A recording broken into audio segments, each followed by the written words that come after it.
Assalamualaikum warahmatullahi wabarakatuh. Alhamdulillah, alhamdulillahilladzi bi ni'matihi tatimmus shalihat. Wassalatu wassalamu ala sayyidis sadat, sayyidina wa maulana Muhammadin wa ala alihi wa sahbihi ajma'in amma ba'd. Qala Allah subhanahu wa ta'ala fil Qur'anil Karim, a'udzu billahi minasy syaithanir rajim. Bismillahirrahmanirrahim. قل هل يستوي الذين يعلمون والذين لا يعلمون إنما يتذكر أولو الألباب صدق الله مولانا العظيم. Hadirin dan hadirat para musyrif dan santri pesantren Tahfiz Madinah Quran yang insya Allah kita semua selalu dalam rahmat dan maghfirah Allah subhanahu wa ta'ala. Alhamdulillah, kita bersyukur kepada Allah atas berbagai nikmat yang Allah limpah curahkan pada kita, wabil khusus nikmat iman dan nikmat Islam. Mudah-mudahan dengan iman dan Islam Allah bahagiakan dan selamatkan hidup kita, keluarga kita, anak-anak keturunan kita dunia dan akhirat. Mudah-mudahan dengan iman dan Islam kelak Allah subhanahu wa ta'ala anugerahkan pada kita husnul khatimah.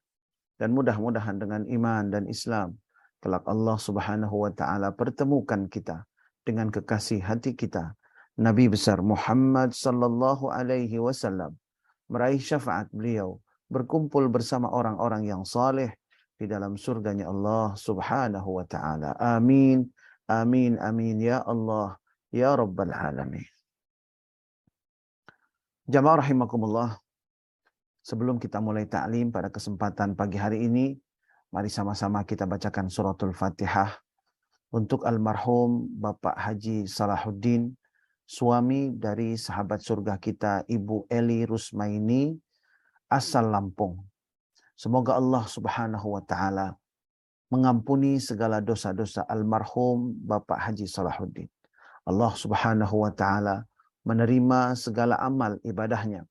Allah subhanahu wa ta'ala jadikan kuburnya raudhah min riyadil jannah. Yang ditinggalkan diberikan kesabaran, digantikan kesedihan dengan kebahagiaan, kesempitan dengan kelapangan, dan mudah-mudahan kita yang mendoakan Allah berkahi umur kita, berkahi usia kita, sehingga semakin bertambah umur kita, semakin istiqamah di jalan Allah subhanahu wa ta'ala sampai akhir hayat kita. Ala hadhihi niyat wa likulli niyatin salihah wa ila hadratin Nabi Muhammadin sallallahu alaihi wasallam. Al-Fatihah. A'udzu billahi minasy syaithanir rajim. Bismillahirrahmanirrahim. Alhamdulillahi rabbil alamin. Ar-Rahmanir Rahim. Maliki yaumiddin. Iyyaka na'budu wa iyyaka nasta'in. Ihdinas siratal mustaqim. Siratal ladzina an'amta 'alaihim ghairil maghdubi 'alaihim waladdallin. Amin. Amin, amin ya Allah, ya Rabbal Alamin. Jamaah rahimakumullah, pada kesempatan pagi hari ini kita akan melanjutkan pembahasan kitab Asy-Syama'il Al-Muhammadiyah. Kitab yang berisi tentang gambaran bagaimana pribadi baginda Nabi besar Muhammad sallallahu alaihi wasallam, karya Imam At-Tirmidzi, yang di dalamnya terdapat 400 hadis mengenai detail kehidupan baginda Nabi Muhammad sallallahu alaihi wasallam. Mudah-mudahan dengan mengikuti pembahasan kitab Asy-Syama'il Al-Muhammadiyah ini akan semakin besar kecintaan dan kerinduan kita kepada baginda Nabi Muhammad sallallahu alaihi wasallam, yang telah memberikan kabar gembira kepada kita semua yang belum pernah bisa menatap wajah beliau secara langsung, yang tidak bisa melihat apa yang beliau lakukan dalam kehidupan keseharian beliau. Namun beliau memberi kabar gembira kepada kita dengan kata-kata tuba, thumma tuba, thumma tuba. Beruntung, kemudian beruntung, kemudian beruntung. Liman lam yarani wa amana bi. Bagi orang-orang yang tidak pernah bisa berjumpa denganku, tetapi betul-betul beriman kepadaku. Allahumma salli ala Sayyidina Muhammad wa ala ali Sayyidina Muhammad. Jamaah rahimakumullah, pada pembahasan yang lalu kita sudah masuk tentang pembahasan lauk pauk yang disukai baginda Nabi. Dan di dalam ta'lim kita kali ini masih dalam bab yang sama, dan kita akan lanjutkan dengan bab berikutnya tentang lauk pauk Nabi. Pembahasan ini adalah lanjutan dari pembahasan sebelumnya. Namun sebelum kita lanjutkan pembahasan ini, saya ingin mengingatkan bahwa ketika kita mengetahui apa lauk pauk Nabi, bukan hanya sekedar tahu, tetapi mudah-mudahan rasa cinta kita kepada baginda Nabi memotivasi kita untuk mengikuti, mencontoh semampu kita apa yang dilakukan oleh baginda Nabi. Menyukai apa yang disukai baginda Nabi, dan tidak menyukai apa yang tidak disukai oleh baginda Nabi. Sayyidina Anas bin Malik radhiyallahu ta'ala anhu wa ardah, beliau menjadi contoh bagaimana besarnya kecintaan beliau kepada baginda Nabi. Beliau melayani Nabi dengan sepenuh hatinya. Jamaah rahimakumullah. Dalam hadis, Sayyidina Anas bin Malik menceritakan bahwa ada seorang tukang jahit yang mengundang baginda Nabi untuk makan bersama di rumahnya. Lalu kemudian Rasulullah SAW mengajak Sayyidina Anas untuk ikut menghadiri undangan makan tersebut.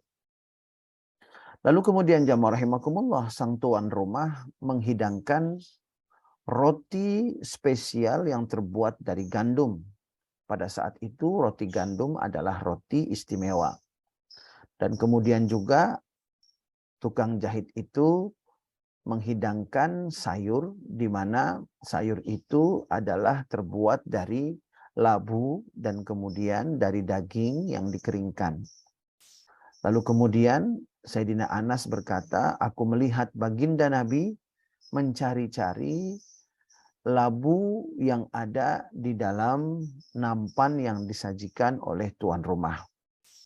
Ketika melihat itu, maka kata Sayyidina Anas, falam azal uhibbud dubba'a min yauma idin. Sejak hari itu, maka aku menyukai labu. Karena aku melihat baginda Nabi menyukai labu. Padahal sebelumnya Sayyidina Anas bin Malik tidak suka dengan labu. Tetapi karena beliau melihat Rasulullah menyukainya, bahkan kemudian mencari-cari labu di makanan yang dihidangkan kepada beliau, Sayyidina Anas bin Malik radhiyallahu ta'ala anhu ardah mengatakan bahwa sejak hari itu makanan yang aku sukai adalah labu. Seperti Rasulullah menyukainya. Allahumma salli ala Sayyidina Muhammad wa ala ali Sayyidina Muhammad. Lalu kemudian jamaah rahimakumullah, Sayyidatuna Aisyah Ummul Mukminin radhiyallahu ta'ala anha wa ardaha meriwayatkan, kana Nabi sallallahu alaihi wasallam yuhibbul halwa'a wal asal. Jamaah rahimakumullah, kata Sayyidah Aisyah bahwa baginda Nabi suka makanan-makanan yang manis dan juga al-asal. Al-asal ini adalah madu. Lalu kemudian jamaah rahimakumullah, di dalam riwayat yang lain, di antaranya adalah riwayat Ibnu Jurayj, bahwasanya Ummu Salamah pernah menghidangkan kepada baginda Nabi jamban maswiyan fa'akala minhu. Menghidangkan kepada baginda Nabi bagian samping dari daging kambing yang dipanggang. Dan kemudian baginda Nabi pun memakannya. Dan di dalam hadis yang diriwayatkan oleh Abdullah bin Al-Harith, beliau menceritakan bagaimana suasana para sahabat Nabi ketika mereka berkumpul di masjid. Mereka berbincang-bincang dengan akrab, bersenda gurau dengan akrab, saling menyapa. Dan jamaah rahimakumullah, di antara yang mereka lakukan di masjid, akalna ma'a Rasulillah sallallahu alaihi wasallam syawa'a fil masjid. Kami makan bersama baginda Nabi Muhammad sallallahu alaihi wasallam daging panggang di masjid. Allahumma salli ala Sayyidina Muhammad wa ala ali sayyidina Muhammad. Karena itu jamaah rahimakumullah, makan bersama di masjid tidak harus di ruang sholatnya. Kalau itu memang mengotori, maka bisa dilakukan di terasnya umpamanya. Dan kalau memang mudah dibersihkan dan tidak mengotori, boleh dilakukan di dalam ruang sholatnya. Nah, jamaah rahimakumullah, menjaga kemaslahatan dan kenyamanan masjid untuk beribadah. Tapi ini menunjukkan betapa akrabnya baginda Nabi dengan para sahabatnya. Sehingga ketika mereka berkumpul di masjid, mereka selalu makan bersama. Dan jamaah rahimakumullah, lagi-lagi hal ini mengingatkan kepada saya dan kita semua tentang al-abrar. Tentang satu golongan manusia, di mana golongan manusia ini adalah golongan yang mendapatkan keistimewaan dari Allah. Kalau saya boleh mengatakan, al-abrar ini adalah VIP-nya manusia di alam akhirat. Kenapa saya katakan VIP-nya manusia di alam akhirat? Al-abrar ini dalam Al-Quran surah Al-Insan dikatakan ketika semua manusia merasa cemas, merasa bingung, merasa ketakutan, maka golongan al-abrar ini justru akan mendapatkan jaminan ketenangan, kenyamanan, keamanan dari Allah Subhanahu wa taala secara langsung. Dan di antara sifat-sifat al-abrar yang disebutkan di dalam surah Al-Insan, wa yut'imuna at-ta'ama 'ala hubbihi miskinan wa yatiman wa asira. Mereka suka memberi makan ala hubbihi, makanan yang mereka suka. Jadi sudahlah mereka suka memberi makan, dan yang diberikan adalah makanan-makanan yang mereka sukai. Kemudian miskinan wa yatiman wa asira. Orang miskin, anak yatim, dan kemudian orang yang ditawan. Dan tentunya ini bisa lebih luas lagi. Yang jelas al-abrar itu adalah orang-orang yang senang memberi makan orang lain. Nah, jamaah rahimakumullah, ternyata hal ini sudah dicontohkan baginda Nabi bersama para sahabatnya. Karena itu jamaah rahimakumullah, ketika kita berada di masjid, ketika kita selesai taklim, ketika kita selesai melaksanakan kegiatan di masjid, maka jamaah rahimakumullah, ketika memungkinkan dan ada kemaslahatan, tidak ada salahnya kalau kita contoh baginda Nabi, tentunya dengan frekuensi yang disesuaikan.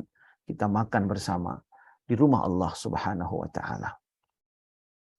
Kemudian jamaah rahimakumullah, dalam riwayat yang lain disebutkan bahwa baginda Nabi besar Muhammad sallallahu alaihi wasallam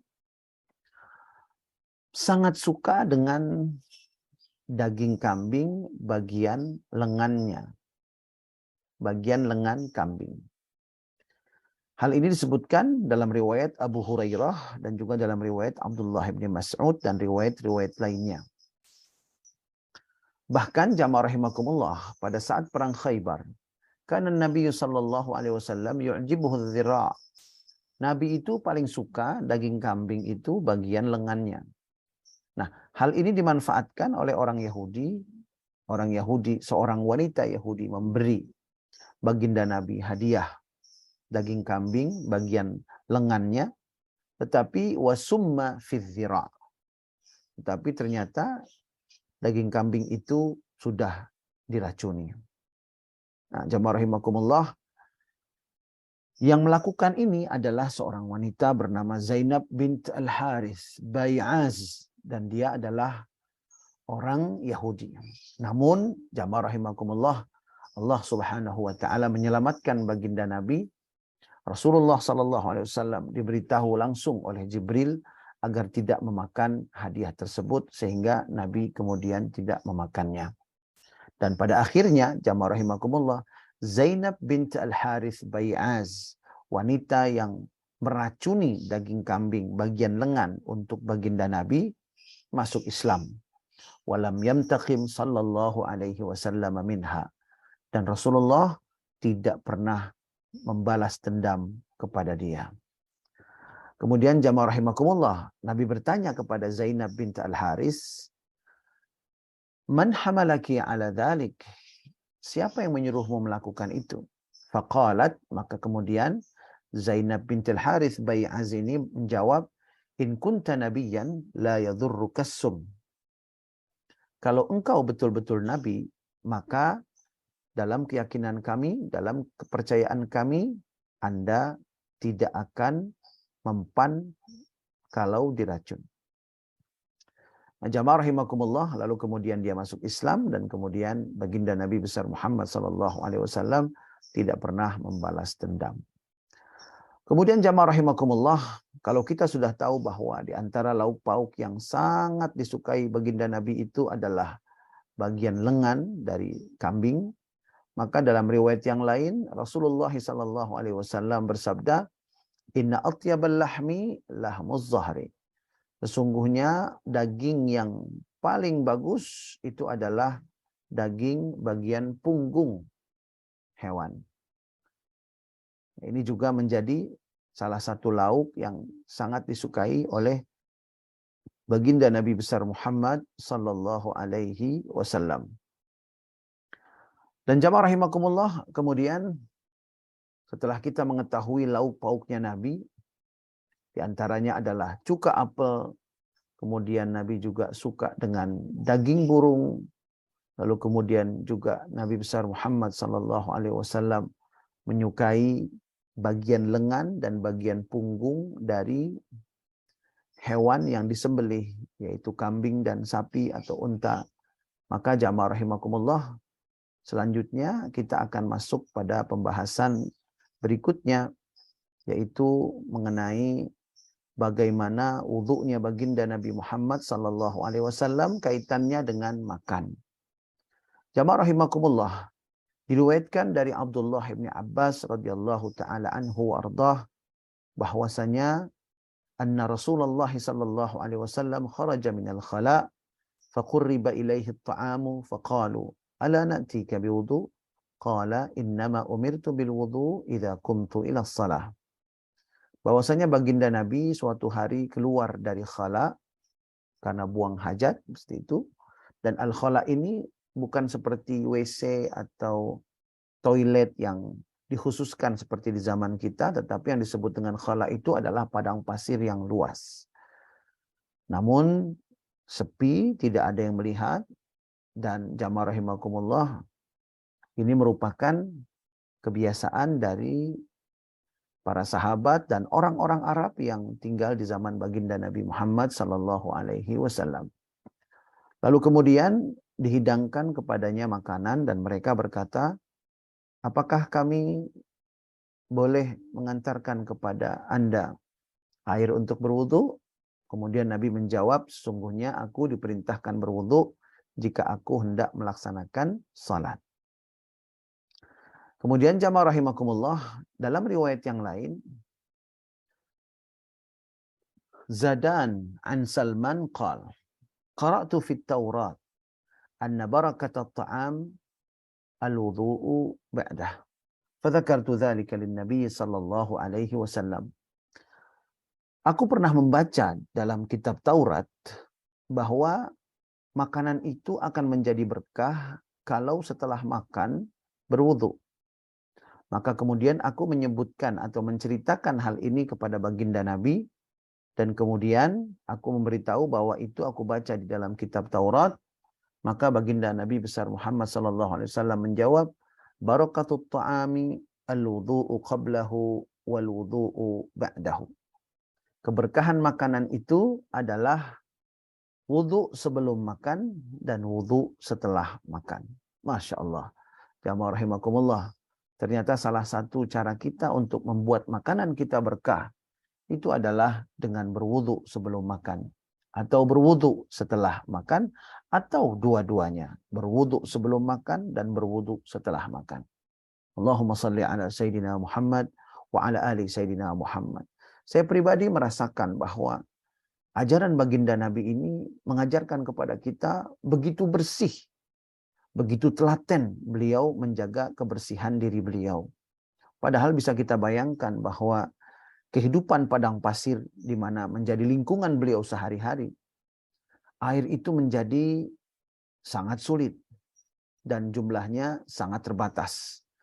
Namun itu bukan berarti tidak bisa menjaga kebersihan.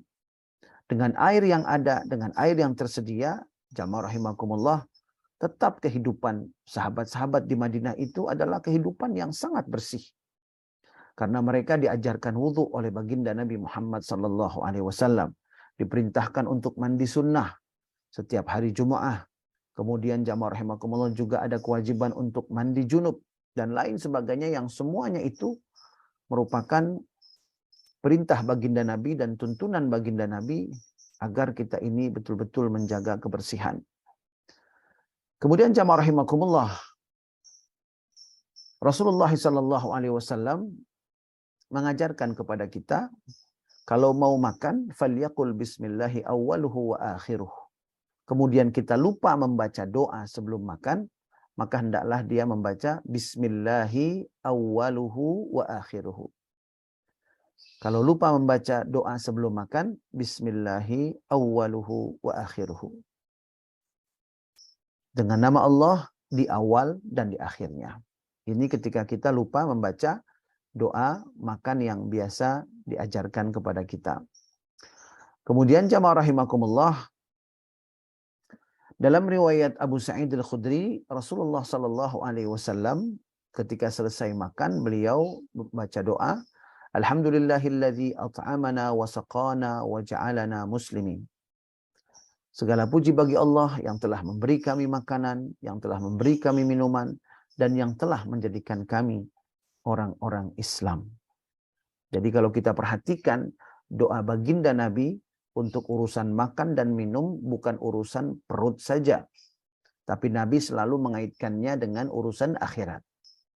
Seperti umpamanya doa yang diajarkan sebelum makan. Allahumma barik lana fima razaqtana wa qina adzabannar. Ya Allah, berkahi apa yang kau berikan kepada kami dan lindungi kami dari siksa neraka. Makanan dan minuman dikaitkan dengan perlindungan Allah dari siksa neraka. Makanan minuman mengingatkan kita kepada akhirat. Kemudian selesai makan pun seperti itu. Wa ja'alana muslimin, yang telah menjadikan kami orang-orang Islam. Kemudian jamaah rahimakumullah, diriwayatkan dari Abu Umamah, kana Rasulullah sallallahu alaihi wasallam idza rufi'atil ma'idatu min baini yadayhi yaqul. Baginda Nabi kalau seandainya hidangan itu sudah dibersihkan, maka beliau membaca doa Allah, Alhamdulillahi hamdan katsiran tayyiban mubarakan fi. Alhamdulillahi hamdan katsiran tayyiban mubarakan fi. Ghaira muwadda' wala mustaghnan anhu rabbana. Segala puji bagi Allah Subhanahu wa taala dengan pujian yang banyak, yang baik dan berkah, tanpa menyia-nyiakan dan juga tanpa merasa kita tidak membutuhkan Allah Subhanahu wa taala. Jadi dalam adab makan itu kita selalu ingat siapa yang memberikan rizki kepada kita. Kemudian jamaah rahimakumullah, di antara makanan yang juga disukai oleh baginda Nabi Muhammad SAW yaitu adalah al-bittikh atau al-khirbiz. Dalam riwayat-riwayat disebutkan di antara buah-buahan yang Nabi besar Muhammad SAW sukai itu adalah bittikh. Seperti riwayat Aisyah radhiyallahu taala anhu wa ardah. Jamaah rahimakumullah, anna Nabiy sallallahu alaihi wasallam kana ya'kulul bittikha birrutab. Baginda Nabi suka makan semangka dan kemudian dimakan bersama rutab, korma yang setengah matang dan setengah masak. Kemudian dalam riwayat yang lain, Abdullah bin Ja'far meriwayatkan, kana Nabi sallallahu alaihi wasallam ya'kulul githa'a birrutab. Di samping semangka, baginda Nabi juga sangat suka memakan al-kitha. Al-kitha ini sejenis mentimun. Dan kemudian juga makan bersamanya dengan kurma yang disebut ar-rutab tadi. Kurma yang setengah matang dan setengahnya masih muda. Dan jamaah rahimakumullah, dalam riwayat Anas bin Malik disebutkan, Ra'aitu Rasulullah sallallahu alaihi wasallam yajma' bainal khirbiz war rutab. Aku melihat baginda Nabi mencampur makanan antara semangka dan rutab. Nah, jadi rutab ini memang salah satu hidangan yang paling afdal kita makan ketika kita berbuka puasa. Nah, jamaah rahimakumullah, insyaallah Ramadan sudah semakin dekat dan mudah-mudahan Allah berkahi umur kita sehingga kita bisa berjumpa dengan bulan Ramadan yang akan datang, dan ini ada kesempatan bagi kita untuk menambah lagi pahala kesunahan mengikuti baginda Nabi karena cinta dan rindu kepada beliau, yaitu dengan memakan kurma ar-rutab. Dan kemudian ketika kita memilih buah-buahan, hendaknya buah-buahan yang paling disukai baginda Nabi yaitu semangka menjadi salah satu buah-buahan yang ada di rumah tangga kita dan selalu dihidangkan di rumah tangga kita, tentunya dengan buah-buahan yang lainnya. Kemudian jamaah rahimakumullah, diriwayatkan dari Abu Hurairah, kana an-nas idza ra'au awwal ats-tsamar ja'u bihi Rasulullah sallallahu alaihi wasallam. Ada hadis yang menarik yang menceritakan bagaimana kebiasaan para sahabat saking cintanya mereka kepada baginda Nabi ketika mereka panen buah-buahan. Abu Hurairah meriwayatkan, masyarakat Madinah, kalau mereka melihat bahwa pohon-pohon kurma mereka atau pohon-pohon buah mereka sudah mulai berbuah, maka kemudian mereka berbondong-bondong mendatangi baginda Nabi Muhammad sallallahu alaihi wasallam. Dan kemudian memberikan buah pertama yang muncul di pohon buah mereka itu kepada baginda Nabi Muhammad sallallahu alaihi wasallam. Jadi mereka dengan antusias memetik buah-buah pertama yang muncul di pohon mereka, begitu. Lalu kemudian mereka memberikannya kepada baginda Nabi. Lalu kemudian baginda Nabi mengambilnya dan baginda Nabi mendoakan. Doanya adalah Allahumma barik lana fi thimarina. Ya Allah, berkahilah kami dalam buah-buahan kami. Wa barik lana fi madinatina. Ya Allah, berkahilah kami di kota kami ini, kota Madinah. Wa barik lana fi sa'ina wa muddina. Dan berkahilah kami di dalam timbangan dan takaran transaksi jual beli kami yang disebut dengan sa' dan mud. Jamaah rahimakumullah, Allahumma inna Ibrahim abduka wa khaliluka wa nabiyyuk. Nabi melanjutkan doanya, ya Allah, sesungguhnya Nabi Ibrahim adalah hambamu, kekasihmu dan nabimu. Wa inni abduka wa nabiyyuk, dan aku adalah hambamu dan nabimu. Wa innahu da'aka li Makkah, dan sesungguhnya Nabi Ibrahim telah berdoa kepadamu untuk memberkahi kota suci Makkah. Wa inni ad'uka lil Madinah, dan sesungguhnya aku berdoa kepadamu untuk keberkahan kota suci Madinah. Bimithli ma da'aka bihi, seperti apa yang diminta oleh Nabi Ibrahim alaihissalam li Makkah, untuk kota suci Makkah. Qala, lalu kemudian apa yang dilakukan Nabi? Jamaah rahimakumullah, perhatikan betul adab Nabi yang luar biasa memukau. Thumma yad'u asghara walidin yarahu fayu'tihi dzalika ats-tsamar. Kemudian baginda Nabi memanggil anak yang usianya paling kecil yang terlihat oleh Nabi saat itu, maka kemudian Nabi pun memberikan buah itu kepadanya untuk menjadi orang yang pertama kali memakan buah yang dihadiahkan kepada Rasulullah sallallahu alaihi wasallam. Allahumma salli wa sallim wa barik alaihi wa ala alihi. Insyaallah akan kita lanjutkan pembahasan tentang keindahan pribadi baginda Nabi Muhammad sallallahu alaihi wasallam. Bagaimana kehidupan para sahabat yang begitu mencintai baginda Nabi besar Muhammad sallallahu alaihi wasallam melalui kitab Asy-Syama'il Al-Muhammadiyah karya Imam At-Tirmidzi. Bismillahirrahmanirrahim. Alhamdulillahirabbil alamin. Allahumma salli ala sayidina Muhammad wa ala ali sayidina Muhammad. Allahumma la tada' lana fi majlisina hadza dhanban illa ghafartah, wa la 'aiban illa satartah, wa la maridan illa syafaitah, wa la daynan illa qadaitah, wa la hajatan min hawaijid dunya wal akhirah illa qadaitaha wa yassartaha ya Allah ya rabbal alamin. Rabbana hab lana min azwajina wa dhurriyyatina qurrata a'yun waj'alna lil muttaqina imama. Rabbana ighfir lana wa liwalidayna warhamhuma kama rabbayana shighara. Rabbana atina fid dunya hasanah wa fil akhirati hasanah wa qina adzaban nar. Wa sallallahu ala sayyidina wa maulana Muhammadin wa ala alihi wa sahbihi wa sallam. Walhamdulillahi rabbil alamin. Ditutup dengan doa kafaratul majlis. Subhanakallahumma wa bihamdika asyhadu an la ilaha illa anta astaghfiruka wa atubu ilaik. Billahi taufiq wal hidayah. Assalamualaikum warahmatullahi wabarakatuh. Waalaikumsalam Waalaikumsalam warahmatullahi warahmatullahi wabarakatuh.